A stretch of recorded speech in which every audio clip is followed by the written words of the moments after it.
Good morning. আশা কৰোঁ তোমালোক সব ভালে আছা, সেফলি আছা, হেলদি আছা আৰু নিয়মবিলাক পালন কৰি আছা। ইয়াৰ আগতেও মই তোমালোকক দুটা তিনিটা ক্লাছ কৰিছোঁ। লাষ্ট উইক মই তোমালোকক আমাণ্ডা নামৰ কবিতাটো বুজাইছিলোঁ।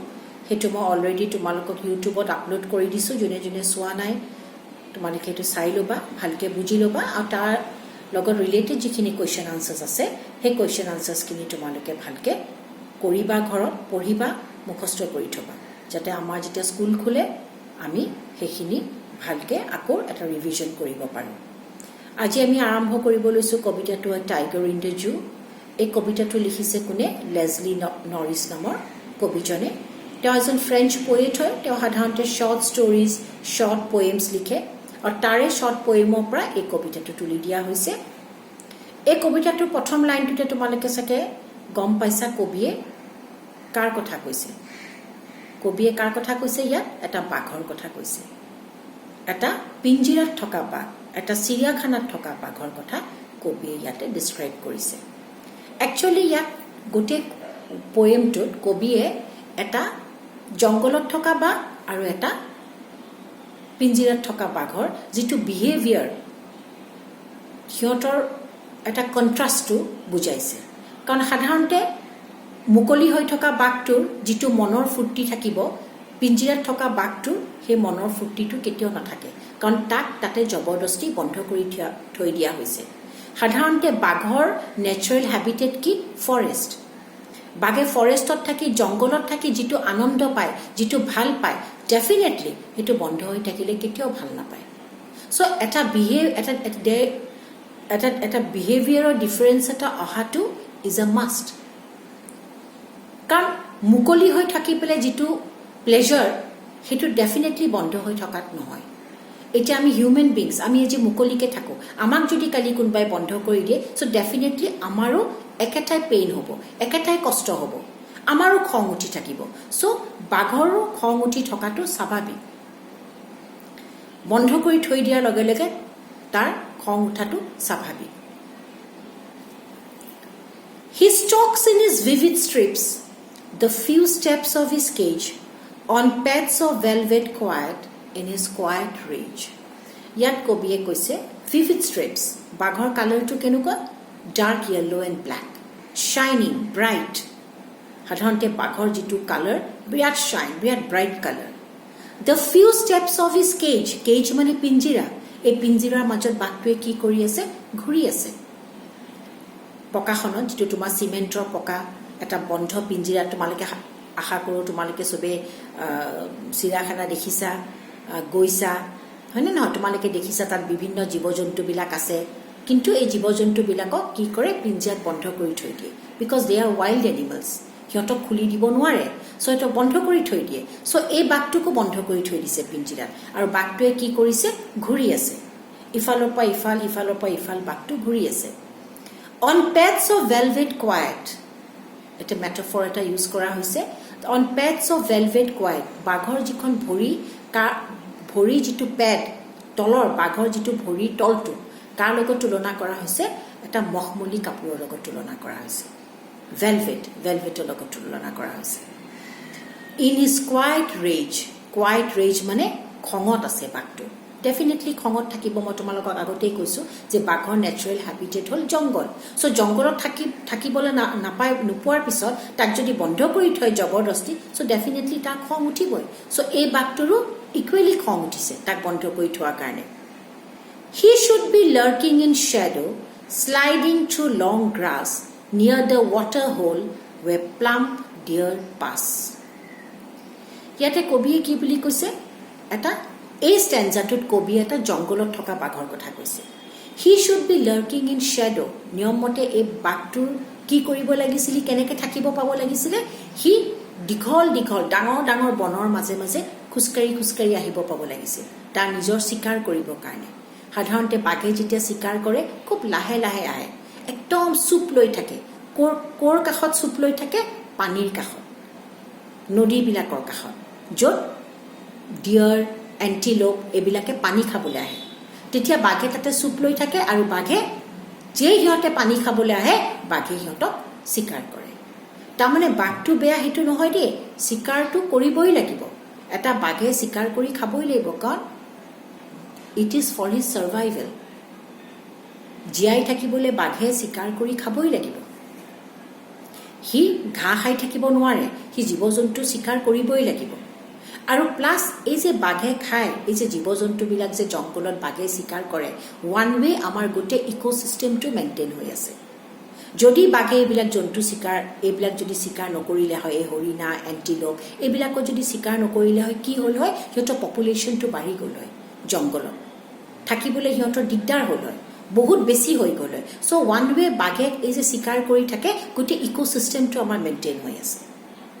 চ' সেইকাৰণে তোমালোকে এইটো ক'ব নোৱাৰা যে বাঘটো বেয়া বা বাঘে কিয় চিকাৰ কৰিছে, কিয় এই হৰিণাবিলাক খাইছে, উপায় নাই, নিজৰ চাৰ্ভাইভেলৰ কাৰণে এইটো কৰিবই লাগিব। আৰু বাঘেও নিজৰ চাৰ্ভাইভেলৰ কাৰণেই কৰে।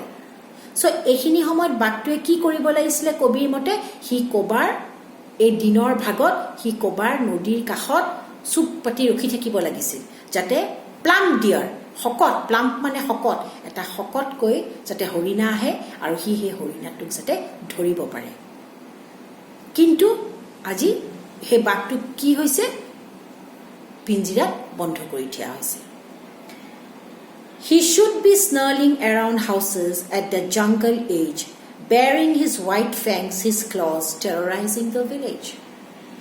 এতিয়া ইয়াতে কবি আকৌ জংঘলত থকা বাঘটোৰ কথা কৈছে। এই জংঘলত আমাৰ সাধাৰণতে জংঘলৰ এজবিলাকত, জংঘলৰ একদম কিনাৰবিলাকত কি থাকে, এটা এফালে গাঁওবিলাক থাকে আৰু গাঁৱৰ ইটো ছাইডৰ পৰা জংঘলবিলাক ষ্টাৰ্ট হয়। কিন্তু আজি আমি হিউমেন বিংছ, আমি মানৱ জাতিয়ে কি কৰিছোঁ, আমাৰ নিজৰ স্বাৰ্থৰ কাৰণে আমাৰ নিজৰ টেৰিটৰিটো আমি এক্সপেণ্ড কৰি কৰি গৈ আছোঁ। আমি সিহঁতৰ জংঘলবিলাক কব্জা কৰি কৰি গৈ আছোঁ। আমি সিহঁতৰ গছ গছনিবিলাক কাটিছোঁ, লাহে লাহে আমি সিহঁতৰ জাগাত সোমাই সোমাই গৈ আছোঁ। সিহঁতে আমাৰ জাগা সোমোৱা নাই দেই, আমিহে সিহঁতৰ জাগাবিলাকত সোমাইছোঁ। আমি গছ কাটিছোঁ, এই গছেৰে আমি খৰি জ্বলাইছোঁ, গাঁৱত মানুহবিলাকে খৰি হিচাপে ব্যৱহাৰ কৰিছে। চ' এই জংঘলবিলাক কাটি কাটি কাটি কাটি মানুহবিলাকে কি কৰিছে, সিহঁতৰ টেৰিটৰিটোত লাহে লাহে সোমাই সোমাই পৰিছে। চ' ডেফিনেটলি বাঘে কি হ'ব, চিকাৰ কৰিবৰ কাৰণে সিটো আহিবই লাগিব, আহি খাবৰ কাৰণেতো আহিবই লাগিব। সিহে লাহে লাহে গাঁওবিলাকত, গাঁৱৰ কিনাৰবিলাকত আহিবলৈ আৰম্ভ কৰিছে। আগতে নাহিছিল, আগতে জংঘলতে আছিলে, কিন্তু এতিয়া সি আহিবলৈ বাধ্য পৰিছে, কাৰণ আমি সেই ছাগলী, শ্বিপ, গোট, এই পিগছ এইবিলাক আমি যেতিয়া নিজে খাবলৈ আৰম্ভ কৰিলোঁ, আমি তাৰ পৰা আমি চিকাৰবিলাক আমি যেতিয়া নিজে নিজে লৈ অনা কৰিলোঁ, তো সিহঁতে ডেফিনেটলি নিজৰ কাৰণে নিবৰ কাৰণে আহিবই লাগিব। চ' এই বাঘটো লাহে লাহে গাঁৱৰ এজবিলাকত আহিবলৈ আৰম্ভ কৰিলে, নিজৰ চিকাৰটো নিবৰ কাৰণে।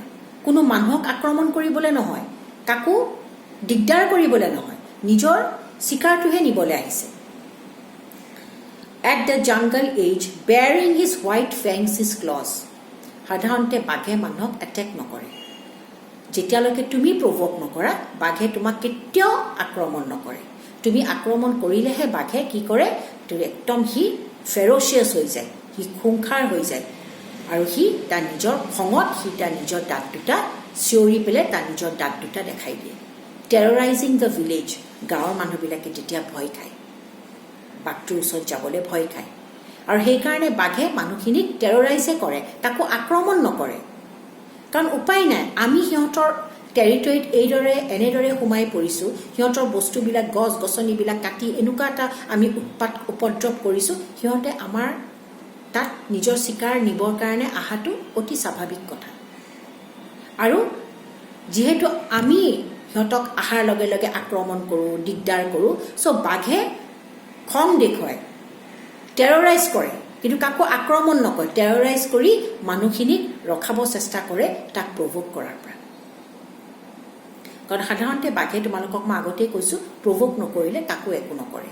কিন্তু আমি হিউমেন বিংছে কি কৰোঁ, যেতিয়া আমাৰ বাঘটো এটা জংঘলত সোমাই আমি প্ৰভোক কৰিব চেষ্টা কৰোঁ, আমি মাৰোঁ, খুচো, সানো, সিহঁতক মাৰোঁ, হয়নে নহয়? চ' সিহঁতৰ তেতিয়া খং উঠা, ডেফিনেটলি নিজৰ বচাবৰ কাৰণে তেতিয়া সিহঁতে আক্ৰমণ কৰে, কিন্তু একচুৱেলি সিহঁতৰ উদ্দেশ্যটো আক্ৰমণ কৰা নাথাকে। But he is locked in a concrete cell, his strength behind the bars, stalking the length of his cage, ignoring visitors. কবিয়ে কি কৈছে ইয়াত আকৌ কবিয়ে এটা পিঞ্জিৰাত থকা বাঘৰ কথা কৈছে এই ষ্টেঞ্জাটোত কবি আকৌ এটা পিঞ্জিৰাত থকা বাঘৰ কথা কৈছে এটা বাঘ যেতিয়া পিঞ্জিৰাত বন্ধ হৈ থাকে তাৰ গোটেই শক্তিখিনি সেই পিঞ্জিৰাটোৰ মাজত আবদ্ধ হৈ থাকে এটা আমি সকলোৱে জানো যে বাঘটো কিমান শক্তিশালী যদি বাঘ পিঞ্জিৰাত নাথাকিলে হয় আমাৰ সাহস থাকিলে হয়নে সেই বাঘটোক ফেচ কৰা সেই বাঘটোক মুখামুখি কৰি আহা কিয় নাথাকিলে হয় আমি পলালো হয় আমি তাৰ পৰা দৌৰি গুচি আহিলো হয় কাৰণ আমাৰ সেইখিনি সাহস নাই এটা বাঘক ফেচ কৰা কিন্তু যেহেতু বাঘটোক বন্ধ কৰি থৈছে আমি চিৰিয়াখানাত গৈ পেলাই সেই বাঘটোক চাবলৈ গৈছো কাৰণ আমি জানো যে বাঘটোৱে মোক একো কৰিব নোৱাৰে তাক বন্ধ কৰি থৈছে সেইকাৰণে আমি তাৰ ওচৰত যাবলৈ সাহস কৰিছো নহলে আমাৰ ইমানকণ সাহস নাই এটা বাঘক ফেচ কৰিবলৈ উইথাউট দ্য বাজ আমাৰ ইমানখিনি সাহস নাই Stalking the length of his cage, ignoring visitors. আৰু এই ব্যক্তিয়ে কি কৰিব তাৰ গোটেই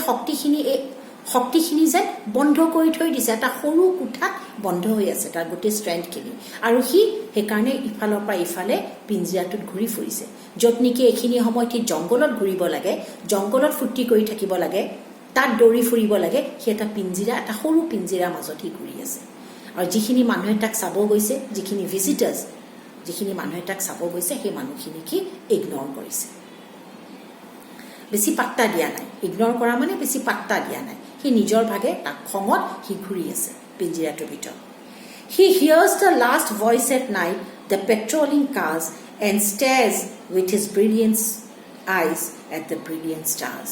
এই লাষ্ট চেণ্টাৰটো কবিয়ে বৰ ধুনীয়াকৈ শেষ কৰিছে এতে কবিয়ে কৈছে যে সাধাৰণতে বাঘবিলাকে যেতিয়া জংঘলত থাকে সিহঁতে বহুত চৰাই চিৰিকটিৰ মাত শুনে কাৰণ একদম মুকলিকে থাকে ন নিজৰ নেচাৰেল হেবিটেটত সিহঁতে বহুত ফূৰ্তিত থাকে গছৰ তলত জিৰাই যেতিয়া ৰাতিৰ পৰিৱেশ এটা হয় একদম নিৰিবিৰি পৰিৱেশ এটা জোনাকী পৰুৱাবিলাকে চাৰিও চাইডে ঘূৰি ফুৰে চ' সিহঁতে সেই পৰিৱেশটোত অভ্যস্ত সেনেকুৱা এটা পৰিৱেশত থকা অভ্যস্ত কিন্তু যেতিয়া এটা বাঘ চিৰিয়াখানাত থাকে সি কি শব্দ শুনে ৰাতি এইটো জোনাকী পৰুৱা বা অন্য একোটো শব্দ নুশুনে সি শুনে তোমাৰ পেট্ৰলিং কাৰ্ছ যিবিলাক গাড়ী ৰাতি এবাৰ ৰাউণ্ড এটা দিয়ে জংঘলৰ ভিতৰত যিখিনি ফৰেষ্টৰ ডিপাৰ্টমেণ্টত কাম কৰা যিখিনি কৰ্মচাৰী আছে সিহঁতে ৰাতি হ'লে এটা ৰাউণ্ড দিয়ে নিজৰ জীপত কিহৰ কাৰণে যাতে কোনো মানুহ যাতে থাকি যোৱা নাই ৰাতিপুৱা যিখিনি মানুহ চাবলৈ আহিছিলে কোনো যাতে ভুলতে ভিতৰত থাকি যোৱা নাই বা